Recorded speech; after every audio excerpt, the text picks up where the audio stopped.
নমস্কার, অভি অধিকারী ইউটিউব চ্যানেলে আপনাদেরকে স্বাগত। যারা যুবসাথী প্রকল্পে আবেদন করেছেন তাদের জন্য ভিডিওটি খুবই গুরুত্বপূর্ণ।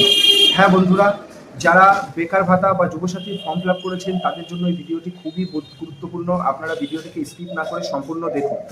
দেখুন, কালকে মমতা ব্যানার্জি ঘোষণা করেছেন গতকাল থেকে কিন্তু সমস্ত ব্যাংক অ্যাকাউন্টে টাকাগুলি দেওয়া শুরু হবে। কারা পাবেন, কারা পাবেন না, যারা পাবেন না তারা কি করবেন, কিভাবে আপনার অ্যাকাউন্টটিকে চেক করবেন, সমস্ত ভিডিওর মাধ্যমে বলবো। তো ভিডিওটাকে স্কিপ না করে সম্পূর্ণ দেখুন। আশা করি আপনাদের ভিডিওটি ভালো লাগবে। ভালো লাগলে আমাকে একটি লাইক করে দিয়ে যাবেন ও আমার চ্যানেলটিকে সাবস্ক্রাইব করে রাখবেন এরকম আরও নতুন কোনো ভিডিও, নতুন কোনো ইনফরমেশন পাওয়ার জন্য। তো দেখুন বন্ধুরা, যেই টপিকে আমাদের মেন বিষয় সেখানে ফিরে আসি। মাননীয় মুখ্যমন্ত্রী মমতা ব্যানার্জি গতকাল ধর্মতলায় যে এসআইআর এর নাম কাটা গেছে ভোটার লিস্টে, সেখানে একটি ধর্ণা মঞ্চ হচ্ছিল। সেই ধর্ণা মঞ্চ থেকে কিন্তু তিনি ঘোষণা করেছেন গতকাল থেকে যুবসাথীর সমস্ত টাকা দেওয়া শুরু করবেন তিনি। গতকাল থেকে এটা কিন্তু আমাদের কাছে খুবই একটি গুরুত্বপূর্ণ ও খুবই একটি সুখবর যে সমস্ত বেকার যুবক যুবতী আছেন যাদের বয়স 21 থেকে 40 বছরের মধ্যে, তারা সবাই কিন্তু যুবসাথীর টাকা যারা অ্যাপ্লাই করেছেন তারা কিন্তু কাল থেকেই আপনাদের দেওয়ার প্রসেসিংটা চালু হবে। এটা কিন্তু মুখ্যমন্ত্রী মমতা ব্যানার্জি এটা ঘোষণা করেছেন ও অর্থ মন্ত্রক থেকেও কিন্তু এটার জন্য যে সম্মতির প্রয়োজন হয় সেটা কিন্তু পাওয়া গেছে। তার মানে খুবই সুখবর, খুব তাড়াতাড়ি আমাদের সকলের অ্যাকাউন্টে টাকা ঢুকতে চলেছে 1500 টাকা করে। তো এবার আসি আপনারা কারা কারা পাবেন বা কারা কারা পাবেন না। যাদের বয়স 21 থেকে 40 বছরের মধ্যে, সে কোনো সরকারি বা বেসরকারি কর্মের সাথে যুক্ত নয়। অনেক ক্ষেত্রে বলা হচ্ছে যারা ব্যবসার সাথেও যুক্ত আছে তারাও এটা পাবে না। অ্যাকচুয়ালি দেখুন, এরকম ভেরিফিকেশন হবে বলে আমার তো মনে হয় না যে কারা ব্যবসার সাথে যুক্ত আছে তার কোনো ইনপুট করবে। যারা ব্যবসা করেন তারা অবশ্যই আমার মনে হয় যুবসাথীর টাকা পাবেন। ও বয়সের এখানে সময়সীমা চেয়েছে, আপনারা সকলে জানেন 21 থেকে 40 বছরের মধ্যে। যাদের বয়স 21 থেকে 40 বছর তারা এলিজিবল। এবার অনেকেই বলছে যে কাল থেকে ঘোষণা হচ্ছে, কাল থেকে অ্যাকাউন্ট চেক করলাম দাদা টাকা ঢুকছে না, টাকা ঢুকছে না এরকম। দেখুন, সবকিছু একটা প্রসেসিং এর সময় লাগে। কালকে ঘোষণা হয়েছে টোটাল ফর্ম জমা পড়েছে 90 লক্ষ থেকে 1 কোটি। একদিনেই সবার অ্যাকাউন্টে টাকা ঢোকা দাদা সম্ভব না।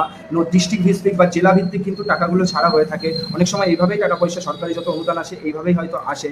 ঠিক আছে, আপনারা অপেক্ষা করুন, 2-1 দিন দেখুন, আপনাদের টাকা অবশ্যই আসবে। আপনাদের ফর্ম যদি ঠিকমতো সাবমিট হয়ে থাকে তা আপনি টাকা অবশ্যই পাবেন, আপনার বয়স যদি 21 থেকে 40 বছরের মধ্যে হয়। এছাড়া আরেকটা ক্রাইটেরিয়া আছে যেটা খুব ইম্পর্টেন্ট, সেটা হচ্ছে দেখুন, মাননীয় মুখ্যমন্ত্রী বলেছেন গতকালকের সভা থেকে কিন্তু যে সমস্ত মানুষ অন্য কোনো ভাতা পায়, স্কলারশিপ না, কিন্তু স্টুডেন্টরা, যারা স্টুডেন্ট আছো তোমরা যে স্কলারশিপ পাও, তোমাদের কিন্তু এটার উপরে কোনো এফেক্ট পড়বে না। তুমি যদি কোনো ভাতা পেয়ে থাকো তাহলে কিন্তু তুমি এই প্রকল্প পাবে না। এবার আপনাদেরকে দেখিয়ে দেবো কিভাবে আপনারা অনলাইনে চেক করবেন আপনার স্ট্যাটাসটা, যে আপনার ফর্মটা জমা হয়েছে কিনা বা আপনার অ্যাকাউন্টে টাকাটা ঢুকেছে কিনা, আপনি সমস্ত কিছু দেখতে পারবেন। এছাড়াও আপনার যে ব্যাংক অ্যাকাউন্ট আছে, আপনি কিন্তু সেই ব্যাংক অ্যাকাউন্টে গিয়ে ফোনপে বা গুগল পে বা অন্য কোনো রকম ভাবে যদি আপনি পারেন আপনার ব্যাংক অ্যাকাউন্ট চেক করলে কিন্তু আপনি বুঝতে পারবেন যে আপনার অ্যাকাউন্টে টাকাটা ঢুকেছে কি ঢোকেনি। ঠিক আছে, এরপরে আপনাদেরকে আমি কম্পিউটারে নিয়ে যাবো। কম্পিউটারে নিয়ে গিয়ে আপনাদেরকে সম্পূর্ণ দেখাবো আপনারা কিভাবে আপনাদের ফোন থেকে বা কম্পিউটার থেকে আপনাদের স্ট্যাটাসটা চেক করবেন যে আপনাদের ফর্মটা জমা হয়েছিল কিনা। হ্যাঁ, আপনাদের ফর্মের সময় যারা অফলাইনে ফর্ম জমা দিয়েছে তাদের জন্য এটা খুবই গুরুত্বপূর্ণ। দেখুন, যারা অফলাইনে ফর্ম জমা দিয়েছেন আপনারা কিন্তু যে অ্যাকনোলেজমেন্ট নাম্বার বা দুয়ারে সরকার রেজিস্ট্রেশন নাম্বার পেয়েছেন, সেই নাম্বারটা দিয়েই কিন্তু আপনাদেরকে অনলাইনে মেলাতে হবে আপনার ফোন নাম্বারের মাধ্যমে। আপনার ফোন নাম্বারটা দিয়ে আপনি স্ট্যাটাসটা চেক করবেন, আপনার ওখানে অ্যাকনোলেজমেন্ট নাম্বার বা আপনার দুয়ারে সরকার রেজিস্ট্রেশন নাম্বারটা কিন্তু ওখানটাই দেখাবে আপনাকে। নমস্কার, দেখা হবে আবার অন্য কোনো ভিডিওতে। সম্পূর্ণ ভিডিওটি দেখুন, এরপরে আপনাদেরকে আমি কম্পিউটার স্ক্রিনে দেখাবো। দেখুন, আপনারা কিভাবে এটা কি চেক করবেন অনলাইনের মাধ্যমে আপনাদেরকে সেটি দেখিয়ে দিচ্ছি। দেখুন, সর্বপ্রথম গুগল বা যে কোনো একটি ক্রোম ব্রাউজার খুলে নেবেন, যে কোনো ব্রাউজারে যাবেন, এখানে গিয়ে আপনারা সর্বপ্রথম সার্চ করবেন WB যুবসাথী, WBYAVASATHI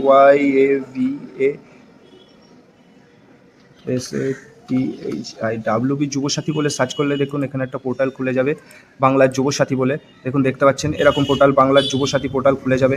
এখানে আপনারা একটু স্ক্রল করে আসবেন।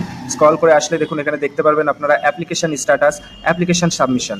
এখন আর সাবমিশন হচ্ছে না, আপনারা অ্যাপ্লিকেশন স্ট্যাটাসটা চেক করতে পারেন। দেখুন, স্ট্যাটাসের এখানে ক্লিক করলেই আপনাদেরকে দেখিয়ে দেবে বাংলার যুবসাথী পোর্টাল, এটা খুলে যাবে। এটি খুলে যাওয়ার পরে আপনারা এখানটায় দেখতে পাচ্ছেন গ্রিন বক্সের মধ্যে চেক স্ট্যাটাস, আপনারা এই চেক স্ট্যাটাসে ক্লিক করবেন। দেখুন, এখন কিছু সময়ের জন্য অফিসিয়ালি সাইডে কাজ চলছে, খুব শীঘ্রই এটা ঠিক হয়ে যাবে, এটা জানিয়ে দিচ্ছে। তা আপনারা যদি এরকম দেখায় কিছুক্ষণ পরে ট্রাই করবেন, আশা করি ঠিক হয়ে গেলে আপনারা আপনাদের স্ট্যাটাসটা দেখতে পারবেন ও আপনাদের ব্যাংক অ্যাকাউন্টে টাকা হয়তো 1 সপ্তাহ বা 10 দিনের মধ্যে ঢুকে যাবে, সমস্ত টাকা ডিস্ট্রিক্ট ছাড়া হবে। যদি আমার ভিডিও ভালো লাগে একটি লাইক করে দেবেন। ধন্যবাদ।